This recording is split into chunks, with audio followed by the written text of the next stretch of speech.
바후림에 있는 베냐민 사람 게라의 아들 시므이가 급히 유다 사람과 함께 다윗 왕을 맞으러 내려올 때에 베냐민 사람 1000명이 그와 함께하고 사울 집안의 종 시바도 그의 아들 15과 종 20명과 더불어 그와 함께하여 요단강을 밟고 건너 왕 앞으로 나아오니라. 왕의 가족을 건너가게 하며 왕이 좋게 여기는 대로 쓰게 하려 하여 나룻배로 건너가니 왕이 요단을 건너가게 할 때에 게라의 아들 시므이가 왕 앞에 엎드려 왕께 아뢰되 내 주여 원하건대 내게 죄를 돌리지 마옵소서.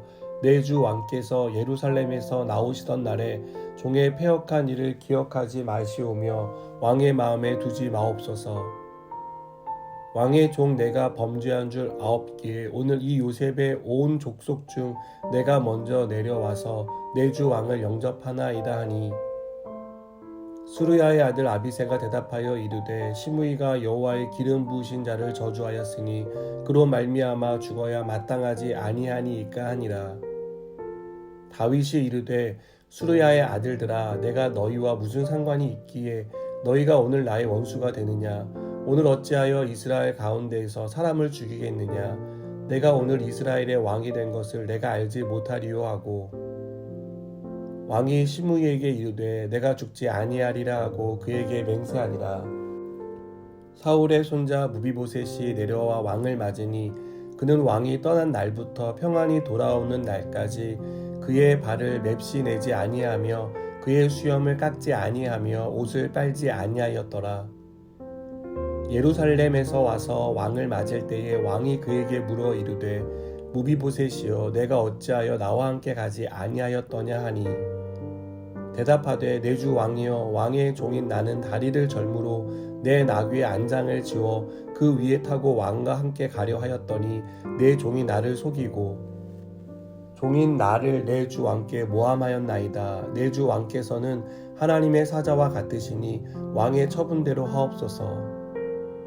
내 아버지의 온 집이 내 주 왕 앞에서는 다만 죽을 사람이 되지 아니하였나이까.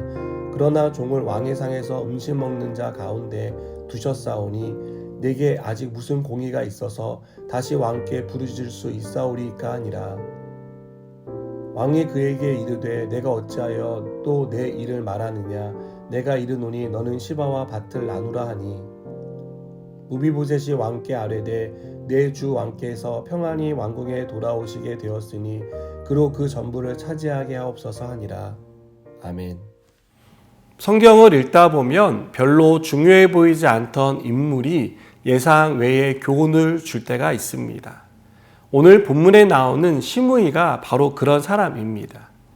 시므이는 다윗이 압살롬을 피해 도망칠 때 다윗을 따라가며 저주하고 욕했던 사람입니다. 시므이는 다윗의 운명이 다 있다고 생각했습니다.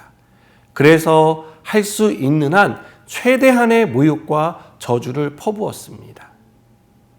시므이는 다윗이 다시 왕궁으로 돌아올 것이라는 것은 꿈에도 생각하지 못했습니다. 그러나 그의 생각과 달리 다윗이 왕궁으로 돌아가게 되었습니다. 상황이 바뀌자 시므이는 자신이 한 일을 후회합니다.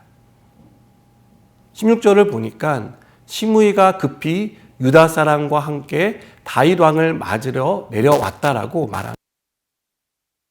이렇게 한 것은 꼼짝없이 보복을 당하겠다는 생각을 했기 때문입니다. 그래서 그는 혼자 가지 않고 베냐민 사람 1000명을 이끌고 다윗을 마중 나갔습니다. 이러한 시므이의 행동은 그가 베냐민 지파에서 영향력이 있는 사람이라는 것을 과시하기 위한 것이었습니다. 그만큼 그는 정치적인 계산이 빠른 사람이었습니다. 그래서 다윗이 자신에게 함부로 보복하지 못하게 일종의 협상을 벌이고 싶었던 것입니다. 이 자리에는 무비보셋의 종이었던 시바도 있었습니다. 그는 다윗이 도피하는 길에 무비보셋에 대해 거짓말을 했죠. 그 거짓말로 무비보셋의 재산을 가로챘고 이 일이 발각될까 봐 두려워 다윗을 마중 나온 것이었습니다.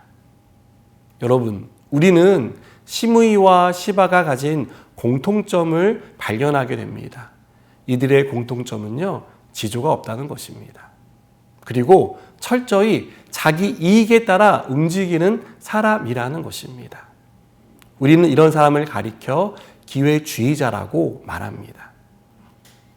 시므이는 20절에서 왕의 종 내가 범죄한 줄 아옵기에 오늘 요셉의 온 족속 중 내가 먼저 내려와서 내 주 왕을 영접하나이다 라고 말합니다. 시므이는 자신의 죄를 인정합니다. 인정할 수밖에 없었던 것이죠. 이것은 진정한 자기 반성이나 회개는 아니었습니다. 어떻게든 살아남으려는 기회주의자의 고백이었습니다. 그래서 아비새는 시므이의 반성에도 불구하고 그를 죽여야 된다라고 다윗에게 말합니다. 그러나 다윗은 시므이의 잘못을 없던 일로 해줍니다. 여러분, 우리는 살면서 온갖 방법을 써서 자기의 지위를 높이고 그것을 지키기 위해 애쓰는 시므이 같은 기회주의자들을 봅니다. 뜻밖에도 이렇게 사는 사람들은요, 높은 자리에 앉아 있습니다. 세상적인 성공을 거두는 경우가 많습니다. 우리는 이렇게 기회주의자들이 잘 되는 것을 불편해합니다. 그래서 아비새처럼 그들이 잘 안 되었으면 좋겠고 세상에 존재하지 않았으면 하고 바랍니다.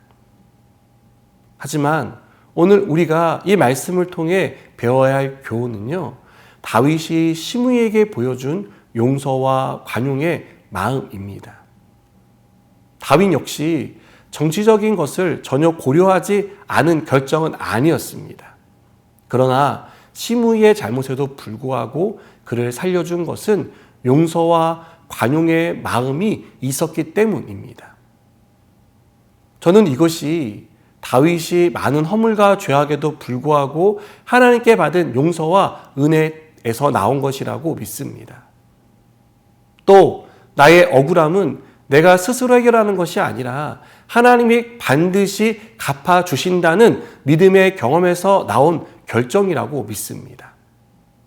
이런 생각이 있었기 때문에 시므이를 용서할 수 있었다고 생각합니다. 여러분, 우리는 여전히 이런 사람들과 함께 이 세상을 살아갑니다.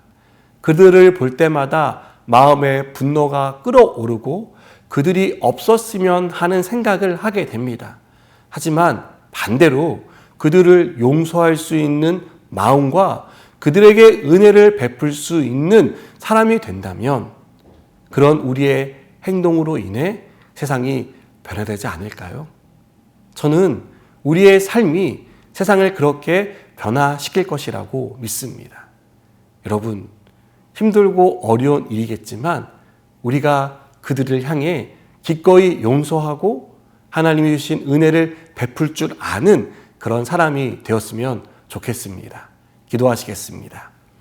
하나님, 이 세상을 살아가는 동안 우리 주변에 있는 사람들을 볼 때마다 마음이 답답하고 그들을 향한 우리의 마음에 불편함들이 있음을 고백합니다.